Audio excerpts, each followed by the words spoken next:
సమర్థులైన నాయకులను ఎన్నుకోవాలంటే ప్రతి ఒక్కరూ తమ ఓటు హక్కును వినియోగించుకోవాలని కాకినాడ సిటీ ఎమ్మెల్యే ద్వారంపూడి చంద్రశేఖర్ రెడ్డి పిలుపునిచ్చారు. కాకినాడ 2 టౌన్ ఓవర్ బ్రిడ్జ్ వద్ద గల గిల్డ్ ఆఫ్ సర్వీస్ స్కూల్లో గల పోలింగ్ స్టేషన్లో కాకినాడ సిటీ ఎమ్మెల్యే ద్వారంపూడి చంద్రశేఖర్ రెడ్డి మహాలక్ష్మి దంపతులు కుటుంబ సమేతంగా విచ్చేసి వారి ఓటు హక్కును సద్వినియోగించుకున్నారు.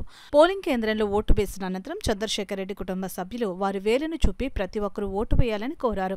ఈ సందర్భంగా కాకినాడ సిటీ ఎమ్మెల్యే ద్వారంపూడి చంద్రశేఖర్ రెడ్డి మాట్లాడుతూ కాకినాడ సిటీ పరిధిలోని కొన్ని పోలింగ్ స్టేషన్లలో ఓటర్లకు సరైన మౌలిక సదుపాయాలు లేవని గుర్తించామని వాటి గురించి రిటర్నింగ్ అధికారికి ఫిర్యాదు చేసినట్లు వెల్లడించారు.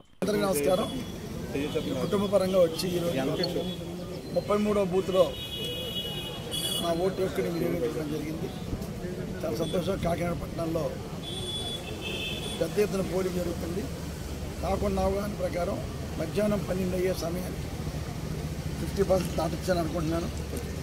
తప్పకుండా ప్రజలందరూ కూడా చైతన్యవంతమై బయటకు వచ్చి ఓట్లు వేస్తున్నారు.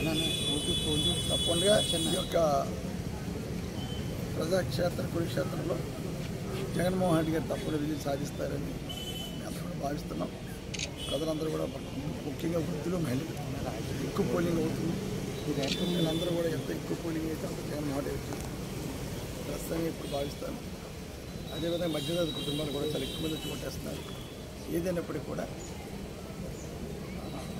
పోలింగ్ శాతం ఎక్కువగా అవుతుందని నేను భావిస్తున్నాను. ముఖ్యంగా ఏర్పాట్ల వరకు చూస్తే అక్కడ కొన్ని లోపాలు ఉండడం జరిగింది. వాటర్ ఫెసిలిటీస్ పెట్టడం కానీ చెప్పాము మేము ఆల్రెడీ. వాటర్ ఫెసిలిటీస్ లైన్లు పెద్ద లైన్లు ఉన్న వల్ల కొందరు ఎండలు ఉండే పరిస్థితి ఉంటుంది. అన్నీ కూడా ఆర్ఓ గారు చెప్పాం, ఇమీడియట్ ఏర్పాటు చేస్తామని చెప్పారు. వాటర్ ఫెసిలిటీస్ ఎండలో ఉంటున్న వాళ్ళు టెంట్లు వేయమని చెప్పి 2 తప్ప మిగతా ఏర్పాట్లు అన్నీ బాగానే ఉన్నాయి. ఈ సందర్భంగా తెలియజేసుకుంటాం.